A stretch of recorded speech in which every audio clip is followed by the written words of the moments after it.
Salamat po. At sa ating ikalawang session, we will be considering what I believe is everybody's concern. Kung ikaw ay Kristiyano, isa sa mga alalahanin mo sa iyong buhay pananampalataya, ang iyong pananalangin. At dito papasok na muli ang tila hindi mapagkasundo na mga katotohanan ng Biblia on the sovereignty of God and the responsibility of man.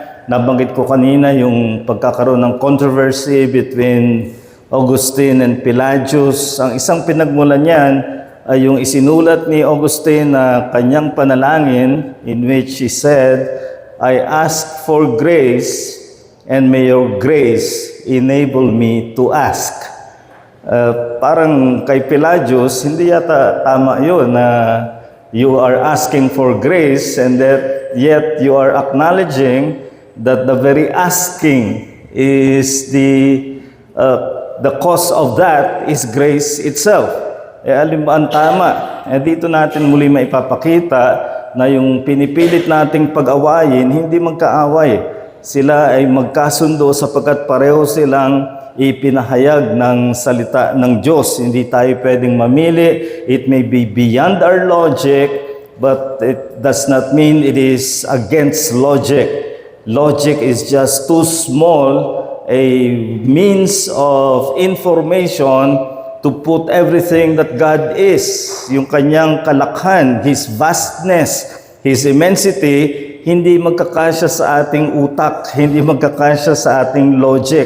So logic is good as a means of information among human creatures, but when we are talking of God, the vast and infinite and immense Creator that He is, hindi natin siya pwedeng isuksok sa ating sariling lohika. So when He reveals one thing that appears contradictory to another that He reveals, it's not in our position to tell Him that He is contradicting Himself. It is in our position to be humble, to accept both. And this is very much so of the subject of prayer. I-refresh muna natin kung gaano kahalaga ang panalangin. Maybe there is no means of grace or Christian responsibility that we struggle with more than in our prayer life. And prayer is a real difficulty. Prayer is difficult to initiate and more difficult to sustain. Mahirap magsimula ng disiplinadong panalangin at mas mahirap na ito ay tustusan. You can start at meron kang resolution, pagkatapos after a week or two ay nalagot na, naputol na ang iyong sinisikap na consistent daily praying. That is what a Christian should be aspiring for. And tandaan natin, one of the favorite authors I have was written about prayer, and my favorite book that he has written on prayer is Taking Hold of God. It is the Reformed and Puritan perspectives on prayer. At dito ay kanyang sinabi, backsliding usually begins in the inner closet of prayer. So, hindi niya sinasabing pag hindi ka na umaate ng church, doon nagsisimula ang iyong backsliding. Nauna pa, yung iwanan mo ang iyong pananalangin. That's when you begin to be cold in faith. You look forward to times of prayer. You long alone to be with the Lord, to pour out your heart to Him with all its needs, confessions, vows, thanksgivings, praises. But gradually your prayer life began to disintegrate, became mere or more a matter of words than heart-to-heart communion with God. Now, who here will say that he has not had to struggle in prayer of this kind, na nagsisimula ka, tila lumalalim na ang iyong communion with the Lord, at ikaw ay nakapapanalangin, at pagkatapos may mga nangyari, kung ano man yun, ngunit nagsimula kang manlamig sa panalangin, at parang pakiramdam mo ay you are back to square one sa panalangin. This is what Joel Beeke is saying, and the Puritans themselves are saying, is the Christian struggle in prayer. But we need to emphasize the necessity of prayer as a principal means. Ang biyaya ng Diyos ay gumagamit ng mga kaparaanan o kasangkapan. Hindi naman lalaglag sa iyo ang biyaya ng Diyos. Idinara niya sa pamamagitan ng mga kasangkapan na kanyang itinakda gaya ng pananalangin, pagdalo sa iglesia, pakikinig sa pagtuturo, pagbubulay ng salita ng Diyos, fellowship ng mga mananampalataya, lahat yan ay means of grace. But the principal, yung pangunahin sa means of grace is prayer. Prayer is the principal means of grace as fruit of faith. And John Calvin, the Reformer, said this: prayer is the chief exercise of faith. So kung gusto mong sabihin na ikaw ay mananampalataya, ang isang panubok ay ikaw ba'y nananalangin? Kapag hindi ka nananalangin, hindi ka nagpapakita ng pananampalataya. Naalala nyo nung si Pablo ay bagong kinatagpo ng Diyos sa road to Damascus at siya'y nabulag for 3 days. During that time, sinabihan niya ang kanyang isang alagad, si Ananias. Ibang Ananias ito sa Acts 5, yan. Ito ay sa Acts 9. Sinabihan niya na puntahan si Saul. Si Saul pa ang pangalan niya noon. At si Ananias ay nag-alinlangan dahil kilala si Saul na persecutor of the church. But one thing that convinced him was that Jesus told him, "Behold, he prays." Siya ay nananalangin. Kaya ang pananalangin ang isang panubok at pagpapatibay na tayo ay nananampalataya. And the word is primary in its authority over other means. Hindi natin nilalampasan ng panalangin ng salita ng Diyos. Ang salita ng Diyos pa rin ang may autoridad, hindi ang ating pakiramdam o pananampalataya. Pero kung tayo ay nakabatay sa salita ng Diyos at tayo ay nananampalataya, ang salita ng Diyos ang autoridad, but the principal as evidential fruit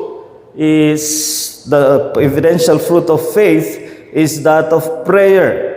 So babalik at babalik sa anong nangyayari sa iyong panalangin. At dito ngayon susubukin ka o tutuksuhin ka ng kaaway na lituhin. Ba't ako mananalangin kung naniniwala ako sa pagkasoberano ng Diyos? At kung ako naman ay kailangan talagang manalangin, ibig sabihin hindi soberano ang Diyos. So doon tayo mababagsak na obstacle sa ating prayer life. So ito ang ating pilit na titingnan sa pagtuturo ng salita ng Diyos, kung paanong parehong ang katotohanan ng pagkasoberano ng Diyos at ang responsibilidad natin na manalangin ay kapwa magkasundo ng mga katotohanan. So, let us consider prayer in the light of providence. Pag sinabing providence, ito na yung outworking of what God has purposed. When God has purposed in eternity past, before anything was created, siya pa lamang in the Trinity of His being, Father, Son, and Holy Spirit, nagkaroon na ng mga gawaing pagpaplano, and that is called in theology God's decrees. Ngayon kapag ito ay sinasakatuparan na sa ating kasaysayan at buhay, ang tawag riyan ay providence. At mahalagang pag-ibahin natin dahil yung mga nalilito, ibinabalik nila sa decree, samantalang ang issue ay providence of God. How is God working out what He has purposed? So, what is the place of prayer if God's providence is in control? Yan ang problemang theological ng marami. If God's purpose is that which is prevailing, what's the point of my praying? And if my prayer is really heard by God, then there is no providence. Dahil pinakikinggan niya tayo, yan ang kanilang kinalilito. So, there are two extreme positions trying to solve this apparent predicament. Una ay ang nagsasabing prayers or lack of them do not have bearing on providence. Ito yung mga matindi ang kanilang pagtuturo na ang layunin ng Diyos ay hindi mabibigo at tiyak na matutupad. Sa makatuwid, manalangin ka man o hindi, ay mangyayari ang providensya ng Diyos, kaya ang panalangin ay walang kinalaman sa providensya ng Diyos. Siyempre may tatanong mo, mananalangin pa ba ang Kristiyano kung ganyan ang pananaw mo sa panalangin? Wala naman palang walang timbang sa providensya ng Diyos. Para sa kanila, providence has no connection to means to achieve God's purpose. Basta sinasakatuparan lang niya na hindi ginagamit yung mga kasangkapan, at ang panalangin para sa kanila is just to honor God, to build up one's faith, but it does not really have anything to do with what is happening. Parang pag may pinanalangin ka, sana mangyari, at nangyari nga, hindi yun dahil sa iyong panalangin, kundi yun talagang itinakda ng Diyos. At kung may pinapanalangin kang huwag mangyari at hindi nga nangyari, hindi rin yung sagot sa panalangin, kundi yun talagang itinakda ng Diyos. So prayer does not contribute anything. And so that's one extreme position. The other extreme position is the idea that providence is contingent upon prayers or lack of them. Ito naman yung kabila ng kanyang dindiinan ay yung bisa ng panalangin. Yung panalangin talagang nakapangyayari yan, kaya maaring mabago ang providensya ng Diyos o maaring hindi mangyari ang tinakda ng Diyos. So sa kanila, it's a choice. Is it providence that prevails? So what's the point of praying? Or is it prayer that prevails? Therefore, how can we still believe in the providence of God? So sa kanila, God's will may be realized or frustrated depending on the prayers of the saints. Siguro may pamilyar sa inyo sa author na si Frank Peretti na may mga isinulat na siya ay isang Christian novelist, at ang mga novels niya magaganda naman, suspenseful, pero nakapalibot ito sa angelic warfare. Good angels versus fallen angels at war, at ito ang magtatakda ng mangyayari sa kalupaan. Pero kapag kulang sa panalangin daw ang mga Kristiyano, mananaig ang fallen angels. At kapag naging masigla naman sa panalangin ng mga Kristiyano, mananaig ang mga good angels. So sa yan ang kanyang mga novels. I mean, it's, as I've said, suspenseful as a novel, but that's all it is. A novel, a fiction, not truth. Prayers sa kanilang paniniwala ay key to success and failure of the purpose of God. Hindi maling sabihin it's a key to your Christian growth or lack of it. Pero yung sabihin mong ito ay key to the success or failure of the purpose of God, ay sinasabi mo lang nakasalalay ang Diyos sa kakayanang manalangin ng mga mananampalataya. We need to reject both of these extremes. As I've said again and again, extreme positions are dictated by insisting on logical resolution. Pag gamitin mo ang logic, at sabihin mo that cannot reconcile, they are in contradiction, at kapag pinairal mo yon ay mamimili ka. Samantalang parehong katotohanan ang pinagpipilian mo, at you will find yourself in an unbalanced Christian theology. Ngayon, tingnan natin ang ilang mga katotohanan na nangyayari sa panalangin. First, we must emphasize the principle that God's covenant pledges and promises are fulfilled in answer to prayer. Makikita natin to sa Ezekiel 36. Ito ay punong-puno ng mga pledges of God. I will do this for Israel. I will do this. I will do this. I will do this. A series of sovereign I will. But at the end, in 36 verse 37, this is what the sovereign Lord says, once again, I will yield to the plea of the house of Israel and do this for them. I will make their people as numerous as sheep. So after saying, gagawin ko to, makapangyarihan ng aking kalooban at sa aking kalooban, ito ang aking gagawin. Sa kaduluhan, sinabi niya, lahat ng sinabi ko ay bilang tugon sa panalangin ng kanyang bayang Israel. So what God determines to do for His people, He requires His people to ask of Him. That's the principle. God determines, but He requires His people to ask of Him. So God's sovereignty and redemption and the saints' duty to pray, dito makikita natin ay pinagsama, hindi magkalaban, pinagsama sila. Tingnan natin ang mga halimbawa nito. Una, events are said to have taken place in answer to prayer. Let's consider one specific case, that of the birth of John the Baptist. Hindi ba nananalangin ang kanyang mga magulang because they were barren, Zacharias and Elizabeth. And one time, Zacharias went to the temple because he belongs to the priesthood, and there an angel appeared to him, the angel Gabriel. Anong sabi ni angel Gabriel? The angel said to him, "Fear not, Zacharias, for your prayer is heard, and your wife Elizabeth shall bear you a son."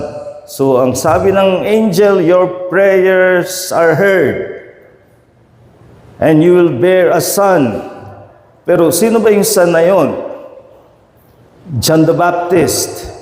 Now we know that John the Baptist is someone already prophesied in the Old Testament na may darating na isang tinawag na voice in the wilderness in Isaiah.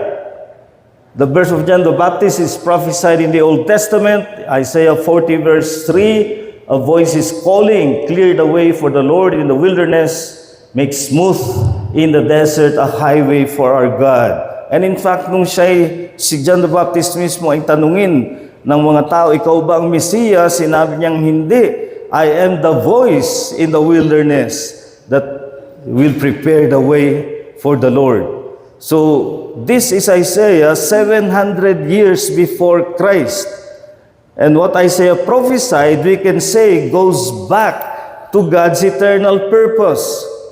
So John the Baptist was the subject of prophecy, which determines that he will come to existence at a time determined by God. Kung anong panahon pinasya ng Diyos, nilayo na niya na darating si Juan Bautista.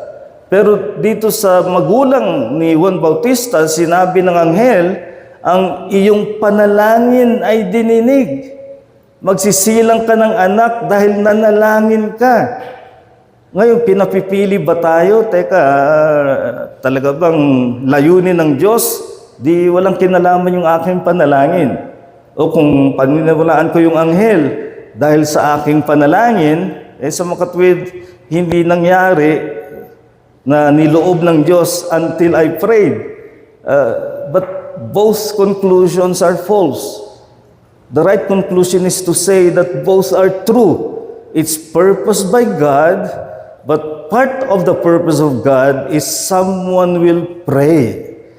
And that is his parents praying that they will bear a son, and without realizing that God purposed from long ago, even from eternity, that a son will be born who will prepare the way of the Lord. That's John the Baptist. So kasangkapan siya. Makikita din natin to so katotohanan, Gabriel presents it as an answer to prayers of Zacharias and Elizabeth, yet it's something already purposed by God. So hindi pwedeng pagpilian yan, at matutulad ito doon sa unfolding of the seals in the book of Revelation. Paano na-unfold ito is again because this is God's determined purpose, and He has sent Jesus Christ according to the vision of John in Revelation as the Lion from the tribe of Judah who will unfold the sealed scroll na siyang magsasakatuparan ng lahat ng plano ng Diyos. Pero Isa sa mga pangitain dyan ay the smoke of the incense together with the prayers of God's people went up before God from the angel's hand. Yung angel na nagbibigay pagsasakatuparan doon sa nilayo ng Diyos ay bit-bit yung mga panalangin ng mga banal sa trono ng Diyos na pinapakitang kasama ang mga panalangin sa nagbibigay pagsasakatuparan ng layunin ng Diyos sa providensya. So when events happen and we have prayed for those events to happen, it's not wrong to claim that, to thank God that He heard your prayers. Dahil totoo yun. But on the other hand, huwag mong gamitin na ikaw yung nanalangin at magyabang, kaya nangyari yun dahil pinanalangin ko. Nangyari yun dahil iyon ay tinakda ng Diyos, pero kasama sa kanyang pagtatakda na dinggin ang panalangin ng kanyang mga lingkod. So here, prayers have a vital role in realizing both redemptive events. Pag sinabi natin redemptive events, yung patungo sa kaligtasan ng kanyang mga hinirang, and also providential, yung mga pangkalahatan ng mga pangyayari, kahit walang kinalaman sa kaligtasan. Nagkatrabaho ka, pinasagana ng Panginoon ang iyong gawain, o nagkasakit ka at ikaw ay pinagaling, o iba pang mga bagay, kasama yan sa providential, and both purpose of God and prayers of God's people are in joint partnership doon sa mga pangyayaring iyon. Ngayon, tingnan natin ang isa pang bagay, events. This time, bad events have not taken place, or events, good events rather, good events that could have taken place did not take place for lack of prayers. May maganda sanang nangyari, pero hindi nangyari dahil hindi pinanalangin. And perhaps the most well-known verse on this account is James 4 verses 2 and 3. You do not have because you do not ask God. Kung isipin lang natin ng implication yan, ang ibig sabihin yan in the positive is you could have had if only you sought, if only you asked God. But now, you do not have because you do not ask God. Or kung minsan, mas madalas siguro sa mga Kristiyano, nananalangin sila, but as James says, you ask with wrong motives that you may spend what you get on your pleasures. So from this, we learn that James indicts people's forceful efforts, sinasaway niya sila sa kanilang violence for warring against one another, yet they cannot obtain for not praying, or their prayer is not genuine but selfish in motives. Kaya dito makikita natin yung sinusuri din ng Panginoon ang motibo sa ating pananalangin. May mga pagkakataon ang pananalangin natin ay ritual na lamang, formula, o kung hindi naman kaya, nananalangin ka na para bang ang kausap mo ay waiter na binibigyan mo ng menu or shopping list na kanyang ibibigay sa iyo. At kung ganyan ang pakikitungo natin sa Panginoon sa ating panalangin, then we are not praying to a sovereign God. We are praying to a Santa Claus who is making a list and seeking who's naughty or nice. And all that God is for ay para ibigyan tayo ng kanyang aginaldo at mga regalo. Kung ganyan ang pakikitungo mo sa Diyos at nagiging ang panalangin mo puro bigyan mo ako, that is part of what James is saying, for selfish ends. Nawawala yung panalangin na merong sakit ng kalooban para sa kaharian ng Diyos, what I call ache for the kingdom of God. And that should be the kind of prayer we should have. The kind of prayer Jesus taught in the Lord's Prayer. Remember, there's one petition about give us this day our daily bread. So, hindi sinasabing huwag tayong manalangin sa ating pangangailangan. Pero nag-iisang petition yon, surrounded by, hallowed be your name, your kingdom come, your will be done on earth as it is in heaven. Forgive us our sins as we forgive those who sin against us. Lead us not into temptation and deliver us from the evil one. Ang kalakhan ng panalangin ay may kinalaman sa kaharian ng Diyos, sa kaharian ng Panginoong Jesucristo, sa pagsulong ng kanyang simulain, the advance of His cause. But many times, our prayers become all about the advance of our interests and our cause. At huwag nating sabihin, yun ang panalangin na may kinalaman sa providensya ng Diyos. So, blessing may be ready for granting, but missed for lack of praying. May inilalaan ng pagpapala ang Diyos, pero sa kawalan ng panalangin ay hindi na ipagkakaloob. Isa pang bagay, events have not taken place in answer to prayers. Ito naman yung bad events. Merong maaring trahedya o masamang bagay ang mangyayari, pero dahil sa pananalangin, ito ay pinihigil ng Diyos. And this happened many times in the Old Testament. When Amos, for example, prayed, and when tragedy was to strike God's people, it says in Amos 7 verse 6, so the Lord relented, this will not happen, the sovereign Lord said. Yung judgment na dapat ay bumagsak na sa bayan ng Diyos, hindi niya pinabagsak at pinigil niyang at least temporarily. Why? Because the prophet prayed. And divine judgment was restrained because of the prophet's plea. At maalala niyo yung pakikipag-usap ni Abraham doon sa mga nagpakita sa kanya ng mga bisita, but they are really, in the belief of many biblical commentators, divine theophanies, pagpapakita ng Diyos sa anyo ng tao. At dito ay tinawag ng Diyos, o tinawag ni Abraham ang kanyang kausap, shall not the Lord, the righteous judge, do good or do right in all the earth. So yun ang tawag niya sa kanyang kausap, the judge of all the world, of all the earth. And then parang nakipagtawaran siya, if there were 50 righteous men, will you still strike Sodom? And the Lord said, for the sake of the 50, I will not strike Sodom.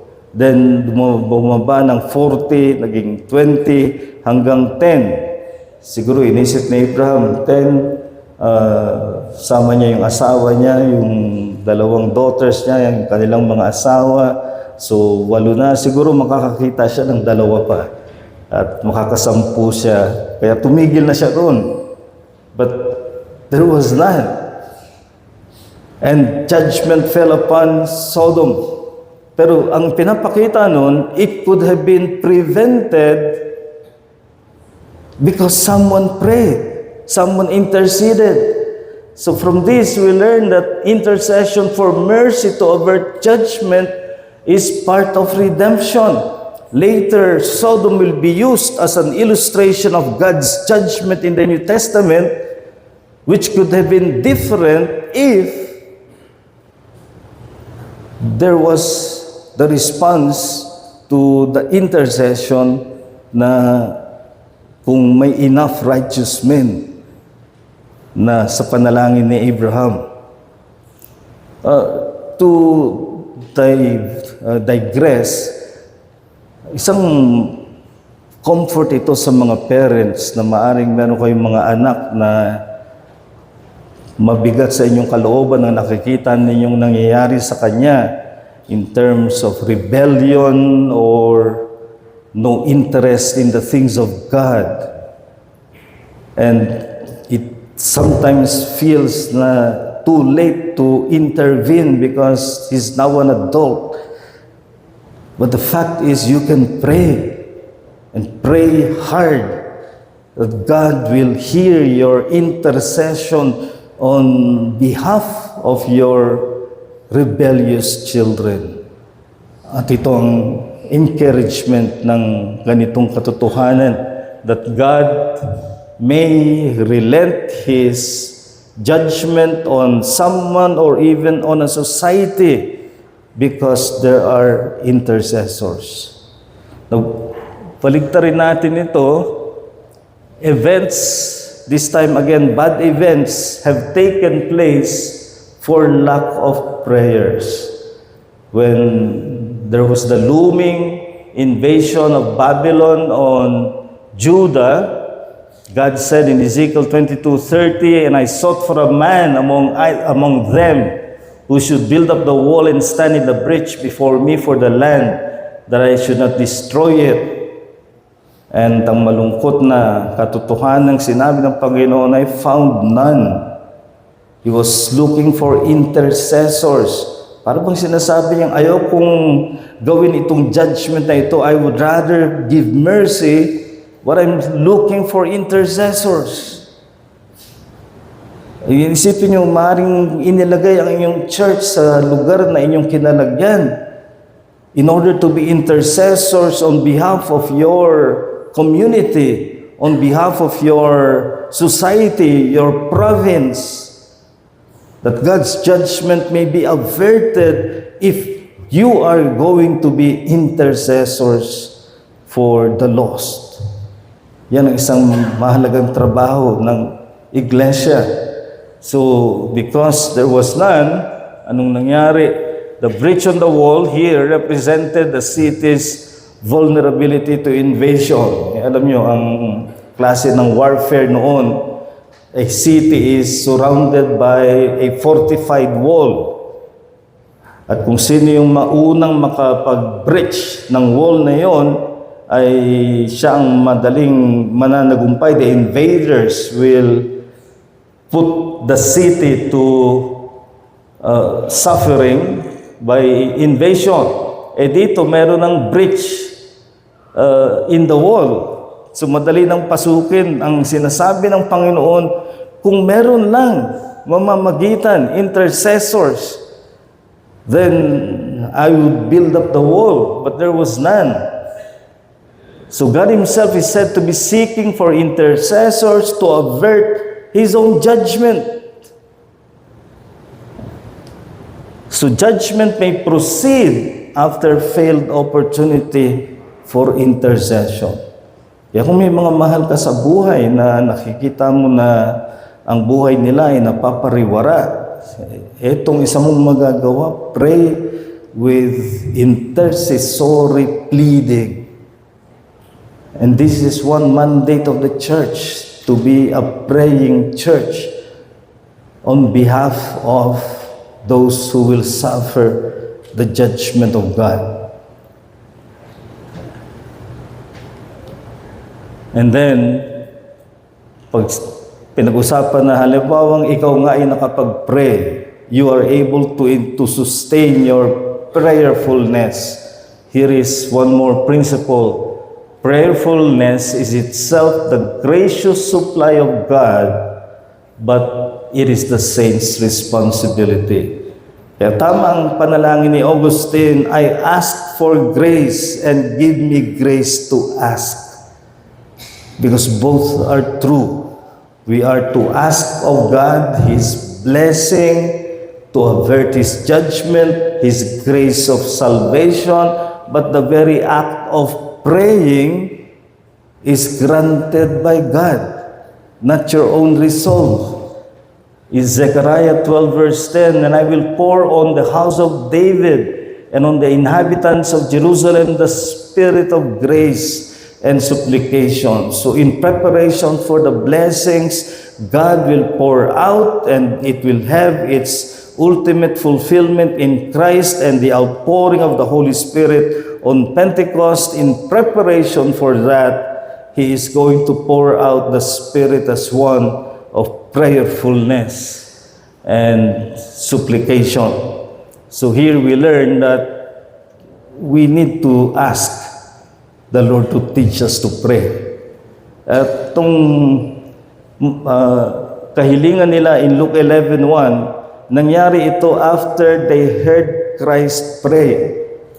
Now, it could not be that the disciples were not praying. But when they heard Jesus prayed, they felt like they didn't know how to pray. Sa tabi o sa pagkarinig nila ng panalangin ni Jesus, parang ang babaw ng kanilang panalangin at sila'y humingi na, turuan mo kaming manalangin. Ang ibig sabihin, turuan mo kaming manalangin gayang narinig namin na ikaw ay nanalangin at sana itong isang kahilingan natin lumago sa panalangin. Patuloy na turuan ng Panginoon na manalangin. Gumaling ka man sa ibang ministeryo ng iglesia o ikaw ay gumaling sa pagsasalita at pangangaral, ngunit kung hindi ka mapanalanginin, ay parang naggumagalaw ka na walang kasamang kapangyarihan ng Diyos. We need to humbly ask the Lord because the very power of prayer is not our power to pray. It is the enabling of God to make us pray, to teach us to pray aright. So from this, prayerfulness is our duty to cultivate, but it is God's grace to pour out. So to summarize, in reflection, do not let logic dictate belief in providence and practice of prayer. Huwag mong gawing nag-aaway ang dalawang totoo.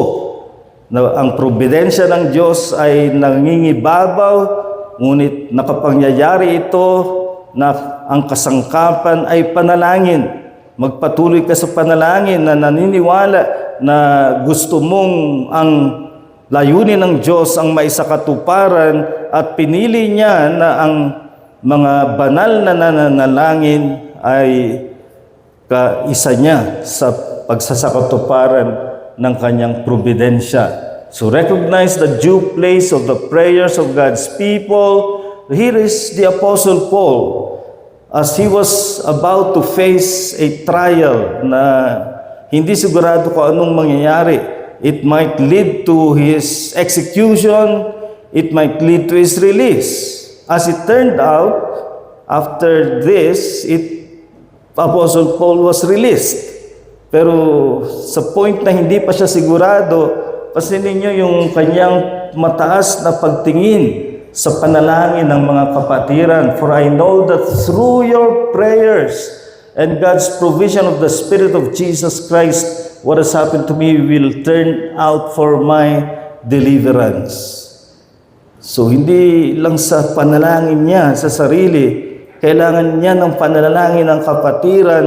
That is the reason why we must not miss the corporate nature of prayer. Huwag nating isantabi ang panglahatang panalangin ng iglesia. Hindi ito solo duty. Kasama ang iyong personal na panalangin, pero kasama ang panalangin ng kapatiran, kailangan ng bawat isa. Kinailangan ito ng katulad ni Pablo, kailangan mo rin ng panalangin ng kapatiran. At ang iglesia dapat ay tiyakin na binubuo niya ang iglesia na isang nananalangin iglesia. So here, take on the privilege and challenge of disciplined praying. So by disciplined praying, it's like what 1 Thessalonians 5:17 says, pray without ceasing. Ang ibig sabihin niyan ay consistent, tuloy-tuloy. You keep your disposition to pray, but you also identify times and places where you pray that you determine to be fixed except when there are necessities.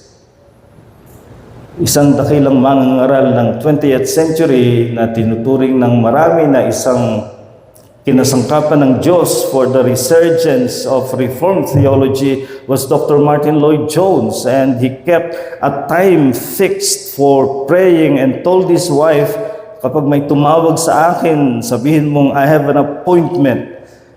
At hindi siya nagsisinungaling, hindi siya nagtatago. He considered his time and place with God as a real appointment. And he fixed it. You will not grow in disciplined praying by waiting for the mood to pray. Yan ang ugali ng maraming Kristiyano. Pag wala sila sa mood to pray, parang pakiramdam nila, it's hypocritical to pray when I don't feel like praying. That's not true. Kung familiar kay C.S. Lewis, may sinulat siya na Screwtape Letters. Ito ay imaginary letters ng isang major demon to a junior demon, how to tempt Christians.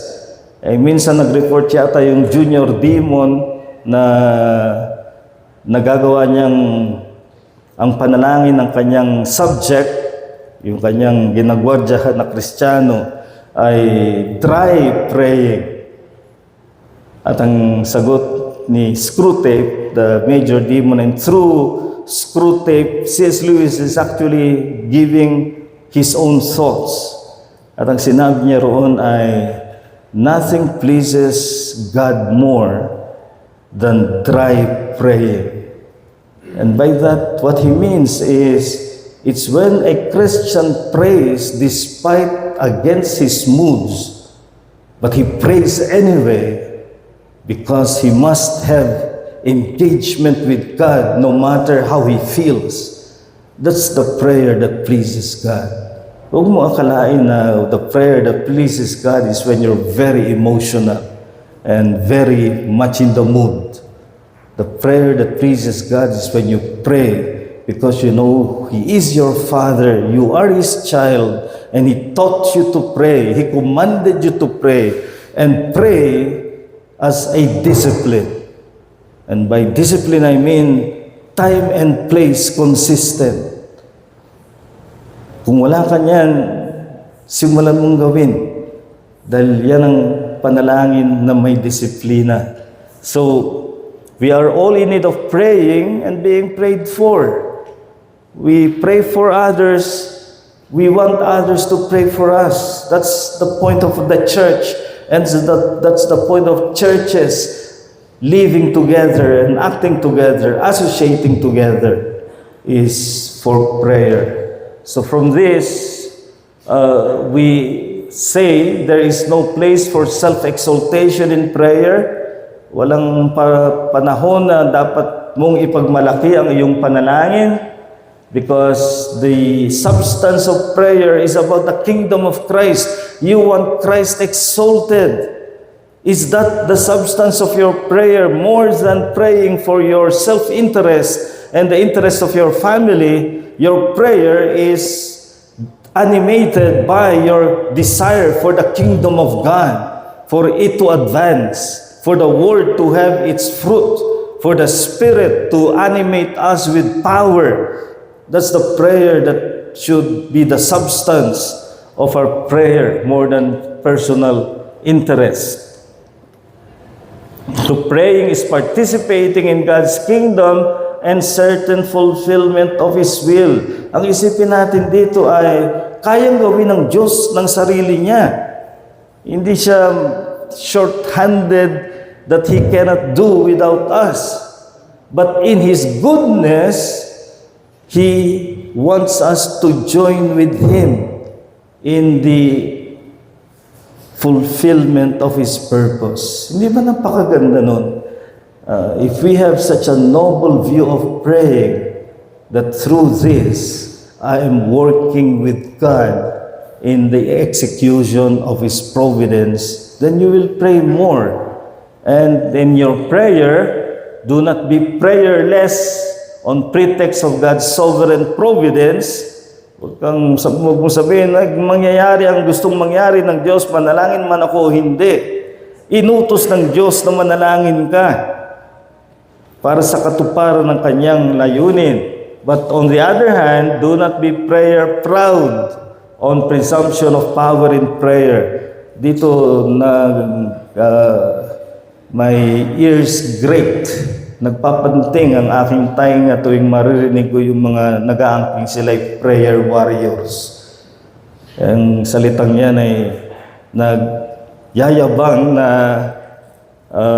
malakas sila sa Diyos sa panalangin.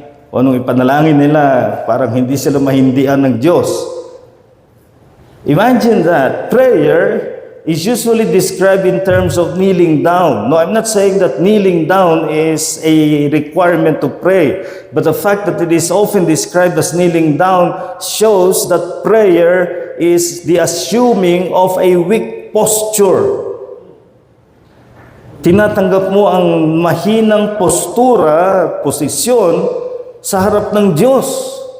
Pagkatapos magyayabang ka, lakas ng panalangin ko, there is no place for that.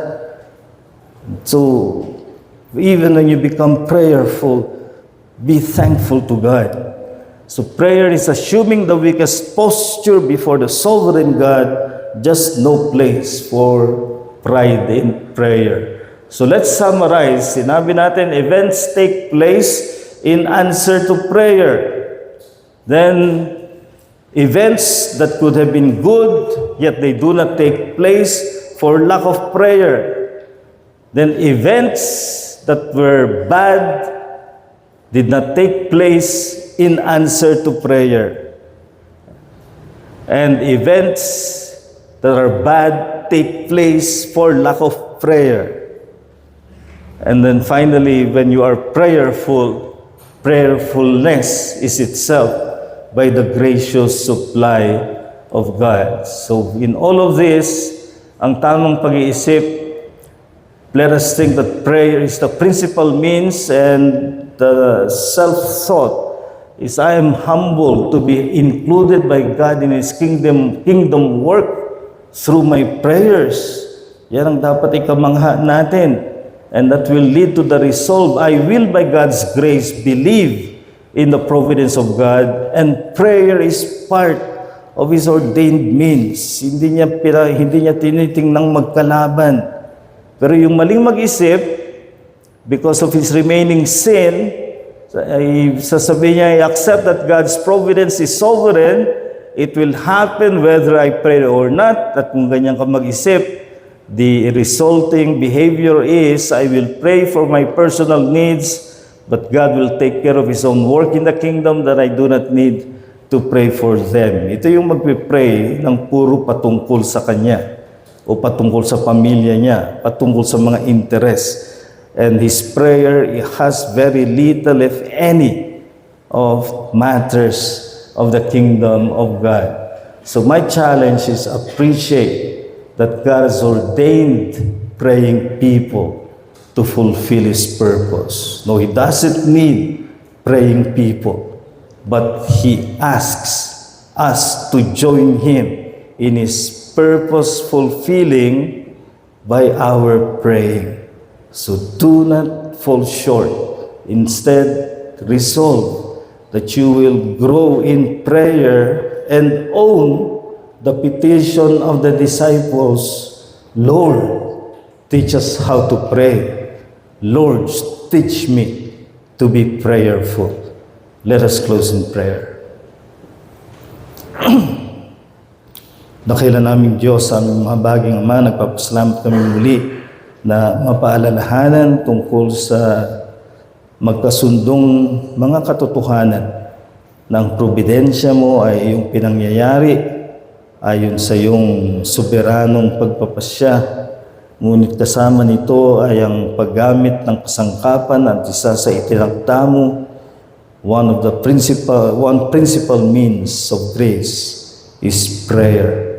May we realize how much prayer can do, or the lack of it may be the cause of damage for people or for churches.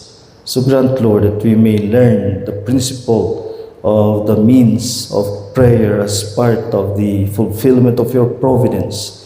And may we resolve to be praying men and women, praying churches, and make it our petition, Lord, teach us to pray. In Jesus' name we pray all these things. Amen.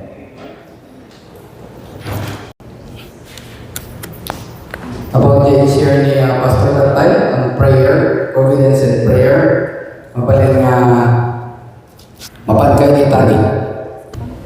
Okay, sige. Sige mga mga di Pastor Tatay. Thank you. Pastor, ano po masasabi mo sa sinasabi nila na from the scripture na if you have faith, you can move mountains?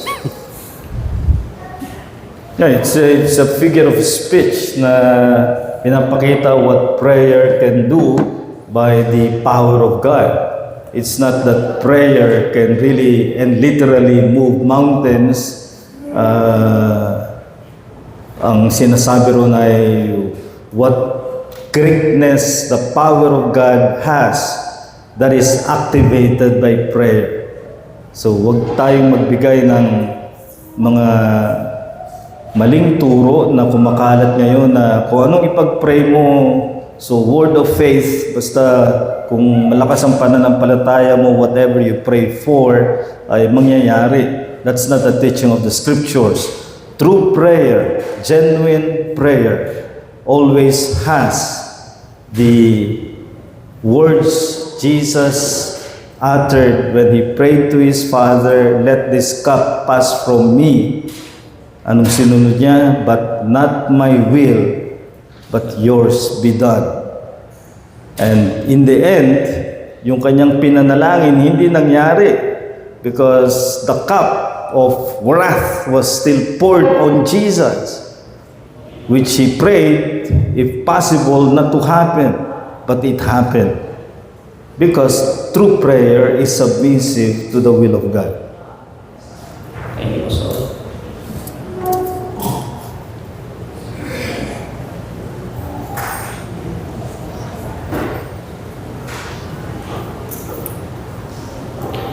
Pastor, is it alright to pray like you already thank the Lord that your prayers were answered? Because I've been told this before. As an act of faith, you have to thank the Lord that your prayer, what you are praying for is already answered. If your prayer is part of a clear promise of God, in terms of spiritual blessings like holiness, fruit of the Spirit, you pray for those things, then you can thank the Lord that this is His promise in Christ. Yung pinapanalangin natin na mapagpasalamatan natin na may pangako ang Diyos, yun ang tamang panalangin na may pagpapasalamat agad dahil tinupad na kay Jesucristo. May kinalaman niya sa kaligtasan, sa mga bunga ng banal na Espiritu at sa bunga ng Ebanghelyo. Pero yung halimbawa pinapanalangin mo walang eksaktong pangako ang Diyos, hindi mo siya pwedeng, you cannot arm twist God and say, because I pray, you must do what I prayed for. Because wala doon ang sinabi ko kanina na the spirit of not my will, but your will be done. So if you're praying for a sick loved one, of course, we want the loved one to be healed. And you pray for healing. At tamang manalangin ka, sabihan mo ang kapatiran na ipanalangin ang iyong mahal sa buhay. But kung sabihin mong salamat na pinagaling mo na dahil ako'y nanalangin, that will be wrong because that is preempting the sovereign will of God. Thank you, Lord.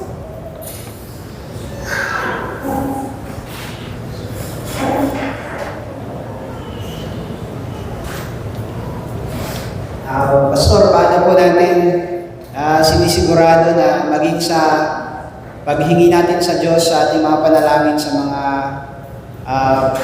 personal at pangpamilyang pangailangan natin ay napapaloob pa rin sa kaharian ng Diyos. Una, ipanalangin natin yung talagang masasabi natin ay nakapangako ang Diyos at pagdating sa may kinalaman sa ating mga personal na pangangailangan, yun ang point ng pinangako lang ng Diyos ay kung anong talagang kailangan. Philippians 4:19, my God will supply all your need according to His riches in glory. At ang pangako niya sa 2 Corinthians 9 ay hindi prosperity but sufficiency. At ang sinabi roon ay sufficient in things that we may be abundant in works. Binabaliktad natin. Gusto natin sufficient in works. Naka-church na ako ng morning, tama na yun, sufficient na yun. Pero pag things, gusto natin abundant. Whereas in the economy of God, it's sufficiency in things, but in order that we may be abundant in works, in good works. So yun ang may ipapaloob natin sa kaharian ng Diyos. Ang panalangin natin para sa ating pangangailangan ay upang we can be abundant in good works for the cause of the kingdom. Pero kung pinapanalangin mo ay para lang sa iyong kalayawan, that is not need. Ang dapat na equation natin, if God is not providing it, it means you don't need it. Binabaliktad uli natin, nauna yung tayong nag-define, I need this, why isn't God providing it? And then magtatampo tayo sa Panginoon na magagalit o mag-aalinlangan. The right equation is, if God is not providing it, at least I do not need it yet. If I may need it later and God will provide it, but if God is not providing it now, I do not need it now. But we pray for our needs in order that we may be abundant in works for the kingdom.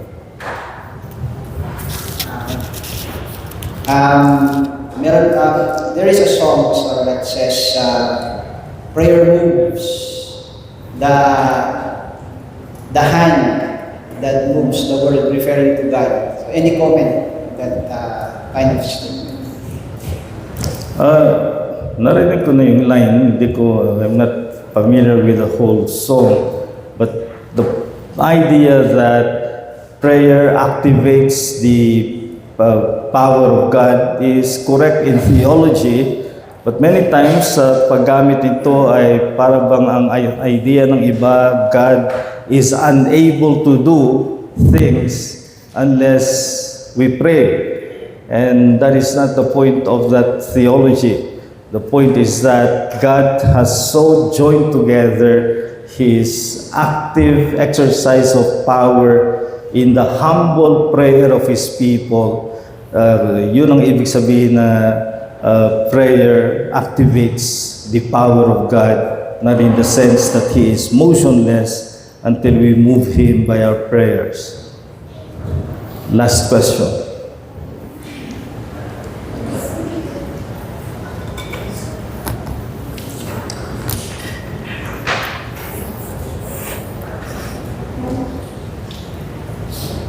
Pastor, some Christians pray for miracle to answer impossible things. Like when they pray for those who are sick or acute disease, and they still pray for miracle. My question is, can we also pray for a miracle to answer some seemingly impossible problem in relationship?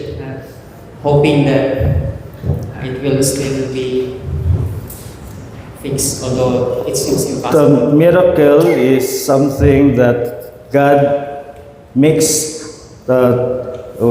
happen beyond natural laws, or by it's either going beyond natural laws or augmenting natural laws, that's miracle by definition in theology. Pero kung ang iniisip mo ay mga bagay na mangyayari ayon sa natural na relasyon ng mga tao, it may be remarkable, it may be God's answer to prayer, but that is not, strictly speaking, a miracle. Now, a miracle is something that is beyond human or natural power. So halimbawa may sakit at wala nang magagawa ang medisina, wala nang magagawa ang anuman. Is it right to pray for miracles? Yes, because God still works miracles. What God does not do is call for miracle working Christians. Because miracle working is a gift of God to authenticate His New Testament revelation. At silang binigyan ng mga kakayahan ng mga himala. Pero naghihimala pa rin ang Diyos. Pero wala na siyang tinatawag na taong miracle worker. So pag-ibahin natin yung kaloob na himala doon sa pagpapala ng Diyos na mahimala. So that still continues, but the foundational proofs, authenticating proofs of God's revelation bearers is only in the New Testament. There are no miracle workers today except those who are either deceiving ones, false ones, or demonic ones. Thank you. Okay, maraming salamat po.